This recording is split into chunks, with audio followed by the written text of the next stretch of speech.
अलैकुम वरहमतुल्लाहि वबरकातुहू। ला इलाहा इल्लल्लाहुल मलिकुल हक़्क़ुल मुबीन मुहम्मदुर रसूलुल्लाहि सादिक़ुल वअदिल अमीन। एक बार दुरूद पाक का नजराना पेश करें। अल्लाहुम्मा सल्लि अला सय्यिदिना व मौलाना मुहम्मदिन मअदनिल जूद वल करम व आलिहि व अस्हाबिहिल किराम व इब्निहिल करीम व बारिक व सल्लिम सलातन दाइमतन सरमदन अबदा। अज़ीज़ान गिरामी वक़ार, आज के हालात हिंदुस्तान के जिससे आप सब बाखबर हैं कि हुज़ूर पाक सल्लल्लाहु ताला अलैहि वसल्लम, इस्लाम, कुरान और रब्बे ज़ुल जलाल की शान में गुस्ताखी पे गुस्ताखी हो रही है। और मज़ीद ये कि ये गवर्नमेंट और हुकूमत की पुश्त पनाही में हो रही है। अगर ऐसा नहीं होता तो ये चंद खबीस खुले सांड की तरह 1.5 महीने से नहीं चीख रहे होते।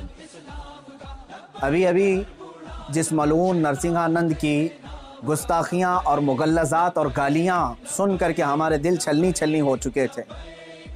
हम अब पानी सर से ऊपर हो चुका है। मुसलमान हालात इस कदर नाजुक हैं, मुझे ये समझ में नहीं आता अब तक कि हुकूमत इनको अरेस्ट क्यों नहीं करती। इनकी क्या मजबूरी है इनके साथ, या इनके खुद के ये पाले हुए कुत्ते हैं। ये मुसलसल रोज़ाना वीडियो अपलोड करते हैं। क्या इनको पुलिस पूछती तक नहीं है कि तुम इस तरह सांप्रदायिक माहौल कर रहे हो, फितना फैला रहे हो, हिंदुस्तान में अमन अमान खराब कर रहे हो? इनको पूछने वाला भी कोई नहीं है। आज की बात मैं बता रहा हूँ, दिल छलनी हो चुका था। मुझे मालूम है कि इनको अब पुलिस अरेस्ट भी नहीं करती और हमारे एहतजाजात और हमारे प्रोटेस्ट से भी कुछ नहीं होता। तो इस फ़कीर कादरी ने उसको मुबाहले का चैलेंज दिया था कि अगर तू अपने बात में सच्चा है तो आ जा, सामने आ जा और देख लिया जाए, पूरी दुनिया भी देख लेगी कि एक मर्तबा हम सामने बैठ करके मुबाहला कर लें। मुबाहला जानते हैं, अभी जो सबको पता हो चुका है, उनकी ज़ुबान में अग्नि परीक्षा। मेरे इस चैलेंज को उसने स्वीकार किया था, एक्सेप्ट किया था। लेकिन ये भी मैं बता दूं कि क्यों एक्सेप्ट किया उसने। वो बिल में बैठा हुआ चूहा, उसे मालूम था कि गवर्नमेंट इस तरह करने की इजाज़त देती नहीं, इसलिए वो अपने कौम में हीरो बनने के लिए इस तरह की चैलेंज को एक्सेप्ट तो कर लिया। वरना आप सबको मालूम है मेरे मुसलमानों के पाखंडी और बलात्कारी और माल का पुजारी, उसके अंदर मुबाहला करने की ताकत है। मुबाहला कर सकता है वो। उसका उसके खुद के दीन और धर्म से कोई ताल्लुक नहीं है। मैं ये चैलेंज के साथ कहता हूं, सनातन धर्म से भी उसका कोई ताल्लुक नहीं है। अब मैं जब बार बार उसको ललकारता रहा तो अभी जा करके अब वो मेरे जवाब में कहता है, मौलाना मैदान छोड़ करके भाग रहा है, परमिशन की जिम्मेदारी मेरे ऊपर डाल रहा है। आप सब ठंडे दिमाग से सोच करके बताएं, परमिशन की जिम्मेदारी इसको ना दूं तो और किसको दूं? इसलिए कि ये इसके आज हुकूमत इसकी पुश्त पनाही में है और ये नाजायज औलाद में से है। उनकी सारी परमिशन वगैरह की जिम्मेदारी तो तुम्हारी हाथ में है ना। मुझे परमिशन की जरूरत नहीं है। इंशाअल्लाह उल अजीज, जिस दिन भी तू तैयार हो जाएगा मेरी आखिरी सांस तक, उस दिन भी मैं मुबाहले के लिए हाजिर हो जाऊंगा। उस दिन भी हाजिर हो, 1 इंच भी पीछे नहीं हटूंगा इंशाअल्लाह। इसलिए कि ये मेरे जुमले नहीं हैं, ये मेरे दीन की हक्कानियत है, ये रसूल पाक सल्लल्लाहु ताला अलैहि वसल्लम की सच्चाई है और कुरान पाक की अजमत है जो हमारे दिलों में कूट कूट कर भरी हुई है। ये जालिम मुबाहला करेंगे, मुबाहला करेंगे।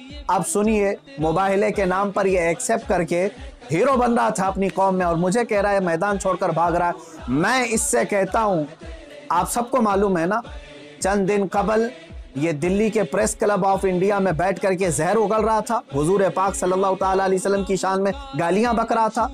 आज इसको याद आ गया ये लोकतांत्रिक देश है। आज ये कह रहा है ये लोकतांत्रिक देश है, मौलाना क्या ऐसी परमिशन यहाँ मिलती है? तो खबीस के बच्चे, तुझे ये पहले मालूम नहीं था कि इस लोकतांत्रिक देश में किसी धर्म को गाली नहीं देना चाहिए? मलून नाजायज औलाद, तुझे ये नहीं मालूम कि लोकतांत्रिक देश में किसी धर्म को गाली नहीं दी जाती? जब तू देश के सारे संविधान का उल्लंघन करके जहर उगल सकता है, प्रेस क्लब ऑफ इंडिया में तुझे परमिशन दी जा सकती है, तो इस मुबाहले की परमिशन क्यों नहीं मिलती? ठीक है, तुझे मैदान में नहीं मिलती, प्रेस क्लब ऑफ इंडिया तेरे बाप का है ना, जहां बैठ करके तूने गालियां बकी थी। मैं आज फिर से कहता हूं मुसलमानों, जरा बराबर भी अपने दिल में हल्कापन महसूस नहीं करना। मैंने ये अपने घर की बात नहीं कही थी, 1400 साल से इस धरती पर जमे हुए इस्लाम की बात कही है। और इससे बड़े और इससे सड़े भी आए, इस्लाम का कुछ नहीं बिगाड़ सकते। मेरे आका सल्लल्लाहु ताला अलैहि वसल्लम की जात पर अगर थूकता है तो ये सूरज पर थूकने के मानिंद है। इसका मुंह अभी चंद दिन बाद देखना इतना काला हो जाएगा कि इसके खुद चेले इससे नफरत करेंगे। हाँ, मेरा अकीदा मेरे रसूल पाक के लिए ये है, या रसूल अल्लाह तू घटाए से किसी के ना घटा है ना घटेगा। या रसूल अल्लाह तू घटाए से किसी के ना घटा है ना घटेगा। जब बढ़ाए तुझे अल्लाह ताला तेरा, मिट गए मिटते हैं मिट जाएंगे आदा तेरे, ना मिटा है ना मिटेगा कभी चर्चा तेरा। मेरे आका सल्लल्लाहु ताला अलैहि वसल्लम का चर्चा कभी नहीं मिटेगा। हाँ, अब सुनो मेरे अजीजों, इस खबीस मलून ने चैलेंज को एक्सेप्ट करके अपनी कौम में हीरो बनने की कोशिश की थी। मैं फिर से कहता हूं, जिंदगी गुजर जाएगी, इसका पेशाब निकल जाएगा, मुबाहिले के लिए नहीं आ सकता। मुबाहिला बहुत दूर की बात है, मुबाहिला बहुत दूर की बात है। मैं गवर्नमेंट से भी कहता हूं, प्रशासन से भी कहता हूं, यह बार बार भौंक रहा है और कह रहा है कि मुझे इस्लाम की सच्चाई बताना है, मुझे कुरान की सच्चाई बताना है। इसको एक बार बताने का मौका दे दिया जाए, इसको एक बार मौका दे दो हमारे सामने कि ये इस्लाम की सच्चाई बता दे। आज इस खबीस के चेलों से भी मैं कहता हूं, तुम अपने गुरु को मना करके ले आ जाओ हमारे सामने। ये बार बार कह रहा है ना कि मुझे कुरान की सच्चाई बताना है, कुरान की। मैं कहता हूं मुबाहिला बहुत दूर की बात है, वो सिर्फ हमारे सामने बैठने की हिम्मत कर ले। जिस दिन वो सामने बैठे और इस्लाम की सच्चाई बताने की बात करता है, कसम रब्बे जुल जलाल की, कसम रब्बे जुल जलाल की, जितनी बातें उसने मेरे नबी की शान में कही है, एक बात वो साबित कर दे, उसी दिन मैं अपनी गर्दन दे करके आ जाऊंगा इंशाअल्लाह। मैं वहीं पर अपनी गर्दन दे करके आ जाऊंगा। ये सारे उसके चेलों से भी कहता हूं, तुम जुमलेबाजी कर रहे हो। और इस चैलेंज के बाद अब सोशल मीडिया में बरसात के मेंढक की तरह बहुत सारे आ गए, मौलाना का चैलेंज हमको भी एक्सेप्ट है, हमको भी एक्सेप्ट है। तुम क्या समझ रहे हो, गुडी गुडे का खेल खेलने जा रहे हैं हम? ये कोई खेल खेलने जा रहे? तारीख पढ़ लेना, पता चलेगा तुम्हें मुबाहिला कहते किसे हैं।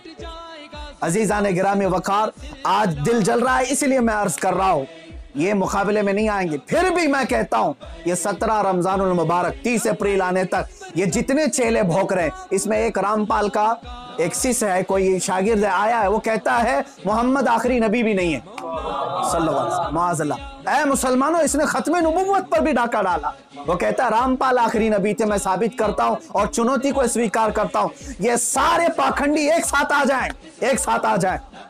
और गवर्नमेंट से फिर मैं कहता हूं, अब ये बात बहुत बढ़ चुकी है, मीडिया वाले भी मजाक न समझें, इनको साबित करने का मौका दें और हम हानि के लिए तैयार हैं। मैं एक नहीं, हिंदुस्तान की 11 बड़ी खानकाएं मेरे साथ खड़ी हैं और तकरीबन 100 उलमाए अहले सुन्नत और मुफ्तियान इज़ाम अभी इसी वक्त दिल्ली आने के लिए तैयार। मेरे अजीजों, ये कोई खेल की बात नहीं कर रहा हूं। अल्हम्दुलिल्लाह 100 तो मैं अपने लिस्ट में रखा हूं, हजारों की तादाद में यहां पर अपनी जान लुटाने के लिए तैयार। ऐ मुसलमानों, अब पानी सर से ऊपर हो चुका है।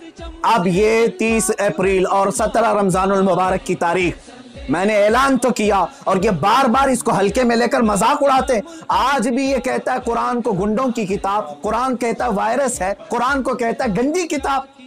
कहां मर गया तुम्हारा ज़मीर, कहां मर गया? मुसलमानों, मैं अब आपसे कहता हूं, इस तारीख को मेरे 3 ही ऐलान होंगे। मुझे पहुंचने दिया जाए, मुझे पहुंचने दिया जाए। उससे पहले अगर गवर्नमेंट या इनके कोई भी दबाव में आकर के अरेस्ट करते हैं, उसी दिन समझ जाना है मुसलमानों, इस्लाम की फतह हो चुकी है। समझ जाना, मैं अगर अंदर होता हूं तो लाखों मुसलमानों के अंदर का ईमान बाहर आ जाएगा इंशाअल्लाह अज़ीज़। ये एक बात याद रख लेना। दूसरी बात, अगर इस तारीख से पहले हुकूमत इसे अरेस्ट नहीं करती, जो रोजाना आज तक खुलेआम इस तरह की गुस्ताखियां कर रहा है, हद हो गई, हद हो गई। यहां पर होम मिनिस्टर पर कोई टिप्पणी करे तो जेल में चला जाए, और ये मुसलसल 1.5 महीने से मुगल्लजात बक रहा है, पखाना उगल रहा है और कोई कुछ नहीं करता, इसको पूछता तक नहीं इसको।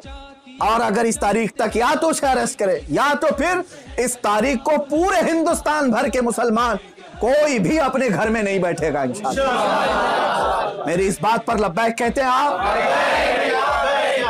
आप सुन लें, इसलिए कि अब यहां पर हमारी जमीन जायदाद का मसला नहीं है। ये मत समझ लेना या जमीन मांगने के लिए आ रहे हैं, हुकूक मांगने के लिए आ रहे हैं। अरे मियां, अब तो हमारे जड़ की बात आ गई है। और मुसलमानों याद रख लो, अगर तुम्हारा यहां पर रसूल पाक की इज्जत सलामत नहीं है तो फिर तुम्हारा जीना भी किसी काम का नहीं है। अब ये चाहते हैं ना हम बाहर निकलेंगे तो वायलेंस हो जाएगा, फला हो जाएगा। हम ये नहीं चाहते फसाद हो जाए, इसीलिए तो बार बार गुहार लगा रहे हैं हुकूमत को, बार बार कह रहे हैं फसाद की जड़ को अंदर करो, उसे भौंकने से रोको। नहीं सुन रही है। और इससे भी आप समझ जाना है मुसलमानों, हुकूमत की मंशा यही है कि आप ये पूरे हिंदुस्तान में फसाद कराना चाहते हैं, पूरे हिंदुस्तान को जलाना चाहते हैं, वरना ऐसे पाखंडियों को खुलेआम नहीं छोड़ते। ये पूरी की पूरी प्लानिंग के साथ कर रहे हैं। इसीलिए मुसलमानों, आज तुम्हारे इम्तिहान का वक्त है, आज तुम्हारे इम्तिहान का वक्त है। आज अगर तुम अपने घरों में चूड़ियां पहन करके बैठे रहे, याद रख लेना बाद में आने वाली नस्लें तुम्हारे मुंह पर थूकेंगी, तुम्हारे कब्रों पर ईंट पत्थर मारेंगी। इसलिए कि ये नबी का गद्दार है, रसूल पाक पर भोंकने वाले को भी ये पूछ नहीं सका। तुम्हारी नस्लें बाद में तुम्हें याद करेंगी इस तरह से। याद रख लेना, ये तारीख यौम बद्र की जो आएगी, यौमुल फुरकान 17 रमजान की, उस दिन हर मुसलमान का कलेजा दहल जाना चाहिए। मशरिक से मगरिब तक, शुमाल से जुनूब तक, हिंदुस्तान भर के हर इलाके के। और इस पाखंडी से फिर मैं कहता हूं, तुझे जहां की परमिशन मिले मेरे नाम से एक लेटर इशू करके दे दे, मेरे नाम से एक लेटर इशू करके दे दे कि ये मुफ्ती सलमान अजहरी आ सकता है मेरे साथ, मुबाहला बहुत दूर की बात, डिबेट कर सकता है। इतना तू ऐलान करके दे दे, फिर मैं पूरी दुनिया को बता दूंगा कि तेरा पाखंड क्या। मेरे अजीजों, मैं हिंदुओं से भी कहता हूं, ये हिंदुओं को बदनाम करने के लिए निकला हुआ है, ये माल का पुजारी है, राजनीति खेलने के लिए ये मेरे नबी को इस्तेमाल कर रहा है, राजनीति के लिए इस्लाम को इस्तेमाल कर रहा है। हद हो गई मेरे अजीजों। मैं हुकूमत से कहता हूं, अगर तुम्हें दुश्मनी है ना मुसलमानों से, लो हम सब की जाने और मार डालो, हमारे नबी पर ना भोंको, इस्लाम के खिलाफ आवाज ना उठाओ। इतनी गलीज बातें वो बक गया। मुझे बताओ, पूरे हिंदुस्तान के मुसलमानों ने कभी हिंदुओं के देवी देवताओं को छेड़ा आज तक? मुझसे सुना आपने कि हम गालियां दे रहे हैं उनके देवी देवताओं? यह हमारी तहजीब है जो हमें इस्लाम सिखाता है, यह हमारे अखलाक है जो हमें इस्लाम सिखाता है। इसका जहर देख करके पता चलता है कि इसका कोई दीन और धर्म नहीं है। धर्म में रहने वाला ऐसी जहर नहीं उगलता। बहरहाल, ये मेरी गुजारिश है मुसलमानों से, या तो फिर ये मुबाहले के लिए तैयार हो जाए, जो इसके लिए जहां जगह हो मेरे नाम से लेटर इश्यू करे, और हुकूमत, प्रशासन, मीडिया इसको हल्के में ना ले, इसको इजाजत दे दे। ये दिखाना चाहता है, ये साबित करना चाहता है इस्लाम को झूठा, कुरान को झूठा साबित करना, उसको साबित करने दे दिया जाए। अगर वो साबित किया, और अगर नहीं साबित कर सका तो फिर याद रख लेना, सुबह कयामत तक तुम्हें पहचाना जाएगा, सुबह कयामत तक तुम्हें पहचाना जाएगा। अजीजान गिरामी वकार, ये मुबाहले की बात चलती रहेगी और मेरी ये चुनौती बरकरार रहेगी। वो कहता है मैदान छोड़ करके भाग रहा है, तू क्या समझता है कि तेरे जैसे पाखंडी हैं यहाँ पर? अल्हम्दुलिल्लाह हम हुसैनी हैं, अगरचे आल में ना हो, लेकिन हुसैनी किरदार हमने बचपन से सुना है। अरे हमारी माँ ने हमें गोद में हुसैन आजम के करबला की दास्तानें सुनाई। हम मात नहीं खा सकते, सर कटा सकते हैं लेकिन सर झुका नहीं सकते इंशाअल्लाह अज़ीज़। ऐ मुसलमानों, अपने जज्बों को बेदार रखो। कोई ये कहता है अगर कि ये जज्बात को भड़का रहे हैं, उससे सिर्फ ये कह देना जज्बात का नाम ही जिंदगी है। अब अगर नबी के नाम पर जज्बात नहीं बेदार हुए तो इससे बेहतर है कि तुम मर जाओ, सो जाओ। आप याद रख लेना, ये हुकूमत से भी मेरी गुजारिश है, अपील है। तुम वैसे भी मारना चाहते हो ना, हम आ जाते हैं। बाहर घुट घुट करके मरने से बेहतर है कि हम नामे मुस्तफा पर निकल करके मौत को कबूल करने को हम तैयार हैं। यूं भी तो किसी दिन हमको दुनिया से तो जाना है। अल्लाह के हबीब सल्लल्लाहु ताला अलैहि वसल्लम की इज्जत का परचम बुलंद करके जाएंगे इंशाअल्लाह। सारी खानकाहें, सारे उलमा, सारे मदारी, सारी तहरीकें, सारी तंजीमें, सबसे मैं बड़े अदब से गुजारिश करता हूं, अब वक्त किसी के घर का नहीं, किसी की सज्जादगी का नहीं, किसी की प्रॉपर्टी का नहीं, बल्कि तुम्हारे जाने ईमान का सवाल आ चुका है। तुम्हारे ईमान की जान रसूलुल्लाह का सवाल है। लिहाजा आप सब एक साथ मिलकर के आवाज उठाएंगे, या तो फिर इस पाखंड को रोकेंगे या तो फिर हम इस जमीन पर बाकी नहीं रहेंगे। वाखिर दावाना अनिल हम्दुलिल्लाहि रब्बिल आलमीन।